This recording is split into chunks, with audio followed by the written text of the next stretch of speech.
Ciao e ben ritrovati. Se pensate che le persone che seguono un percorso spirituale, che hanno una fede, che seguono certe pratiche, certe discipline, stiano sprecando il loro tempo, si stiano perdendo il lato più divertente della vita e siano magari degli ingenui e dei creduloni, siete liberissimi di farlo. Ma c'è qualcosa che dovete sapere, che queste persone stanno meglio delle altre, sia dal punto di vista fisico che dal punto di vista psicologico. Oggi vi parlerò proprio di questo. Sigla.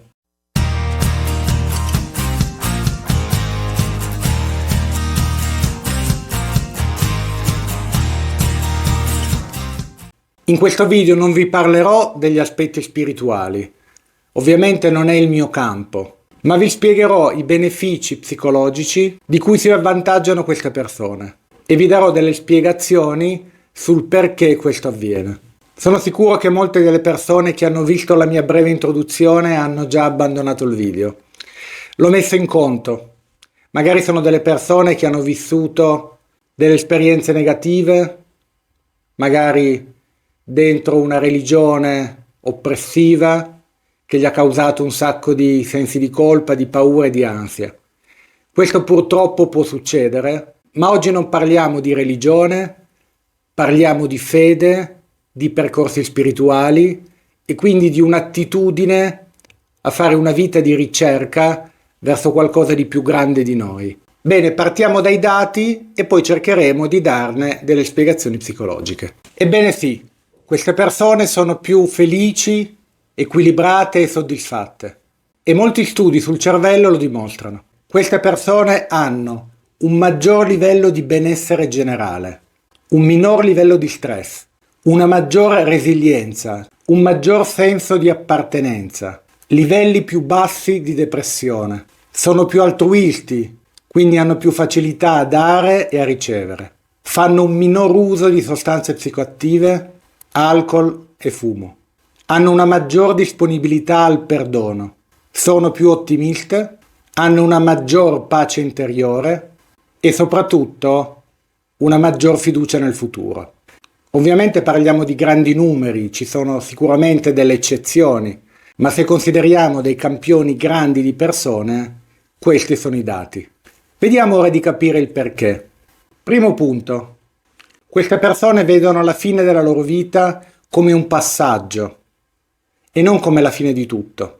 E quindi la naturale angoscia di morte che tutti noi ci portiamo dentro viene rimpiazzata con la speranza di una vita che continua. Secondo punto. Hanno dei valori che danno senso e significato ai loro sforzi e alle difficoltà che la vita gli pone davanti. Affrontano quindi la vita con un atteggiamento diverso, non hanno un atteggiamento vittimistico, vedono le difficoltà come un'opportunità di crescita o una prova in alcuni casi che Dio gli ha dato per aiutarli nella loro evoluzione spirituale e quindi le difficoltà della vita le accettano sostanzialmente. Vedete, la sofferenza è qualcosa che ha molto a che fare con l'accettazione. Davanti a una cosa negativa che ci succede, tutti noi proviamo dolore, ma il dolore è qualcosa che passa con il tempo, naturalmente. Ma se noi non accettiamo quello che ci capita, allora si trasforma in sofferenza. La sofferenza non è altro che la resistenza, la non accettazione degli eventi. E questa non passa, può durare tutta la vita.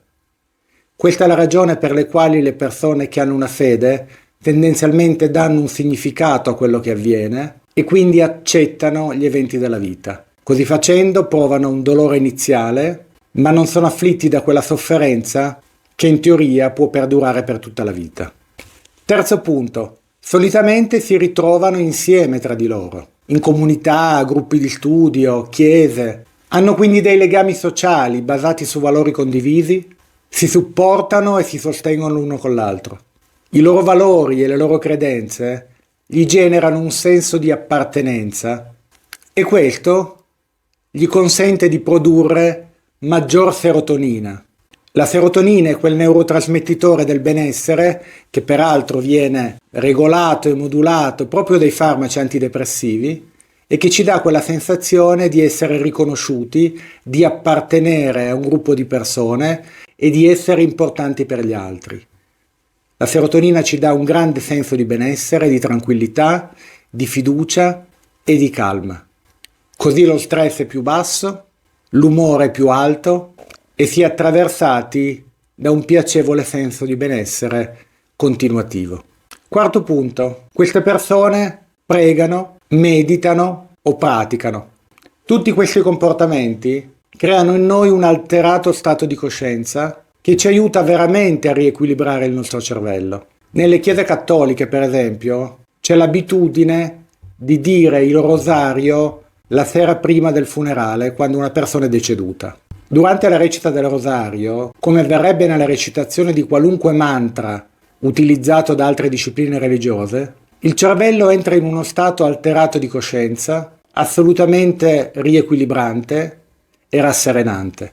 Tutte le pratiche ripetitive aiutano le persone a entrare infatti in questo stato particolare che genera un grande benessere e una grande serenità. Ci sono inoltre innumerevoli studi su come le pratiche meditative provochino dei grandi cambiamenti a livello del cervello, sia a breve termine che a lungo termine. Durante gli stati meditativi il cervello produce grandi quantità di serotonina, come abbiamo detto, ma anche di endorfine e anche anandamide, che è la sostanza che crea la piacevole sensazione di rilassatezza antidolorifica che possiamo ottenere anche fumando la cannabis. Quinto punto, queste persone sono generalmente gentili, accoglienti, corrette e questo gli fa guadagnare un atteggiamento benevole di rispetto da parte delle altre persone. Grazie a questo le loro relazioni sono meno conflittuali, la loro vita non è rovinata da conflitti interpersonali costanti e in più, e questo è un dato inequivocabile, hanno molti meno problemi legali, anche per il fatto stesso che le loro leggi non vanno in contrasto con quelle dello Stato. Sesto punto, solitamente sono delle persone che leggono, studiano, approfondiscono, si confrontano con altri, tengono il cervello costantemente attivo e mantengono quindi quell'elasticità che gli consente di mantenersi in forma proprio dal punto di vista cerebrale. Settimo, hanno maggiore empatia, comprendono la loro fragilità e sono più disponibili a comprendere anche quella degli altri e ad accettarla. Sono quindi più inclini al perdono degli altri e di se stessi. Questo gli consente un maggior benessere interiore e una vita emotiva più vivace e piacevole. Ottavo punto. Hanno dei riferimenti chiari su cosa è giusto e cosa è sbagliato. Vedete, questa cosa che può sembrare una limitazione per qualcuno, in realtà è una grande ricchezza per la loro vita. Essi hanno una griglia di lettura che gli consente di autoregolarsi nella loro vita, di sentirsi bene a posto quando agiscono in un certo modo e di sapere dove correggersi quando stanno perdendo la strada. Hanno una sorta di freno interiore che gli consente di limitare i comportamenti che si allontanano troppo dalle loro regole e quindi gli viene normale e spontaneo avere una condotta di vita sana e coerente con i loro valori. Nono punto. Hanno dei desideri grandi, aspirano a qualcosa di eterno, sognano una beatitudine, qualcosa di meraviglioso che li attende nel tempo e che potranno raggiungere nell'attesa di quel momento e in alcuni casi potranno anche guadagnarsi nella loro visione grazie a un certo tipo di condotta e di disciplina a cui danno profondamente valore.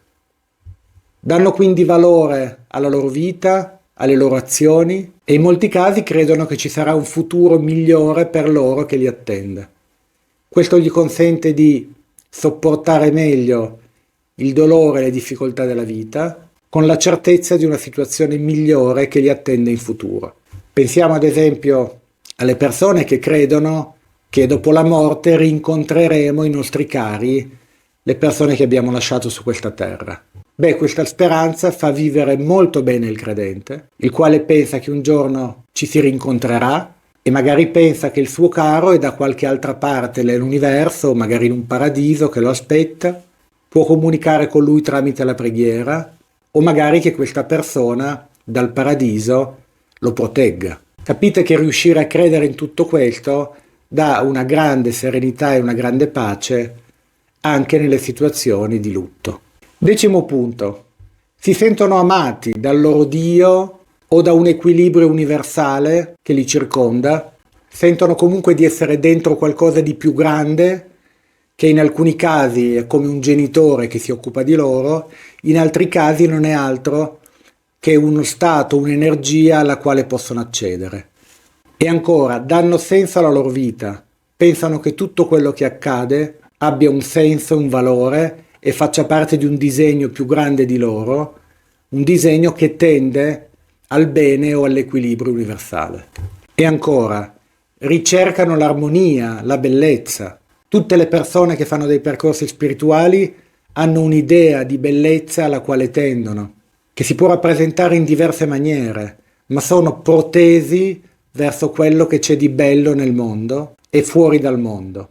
Questa ricerca di armonia e di bellezza aumenta le endorfine nel cervello di queste persone e li fa protendere verso un maggior stato di benessere e felicità. Bene, credo che possa bastare. Molte persone ritengono che la fede sia un dono, altri che sia una fortuna, altri ancora che sia frutto di disciplina e impegno. Tu cosa ne pensi? Lasciamelo nei tuoi commenti, condividi questo video con le persone che fanno un percorso spirituale, in modo tale che possano vedere quanto si ritrovano in questi concetti, e anche con le persone che non lo fanno, perché possano rifletterci sopra. Ti saluto, ti ringrazio e ti do appuntamento ai prossimi video. Ciao!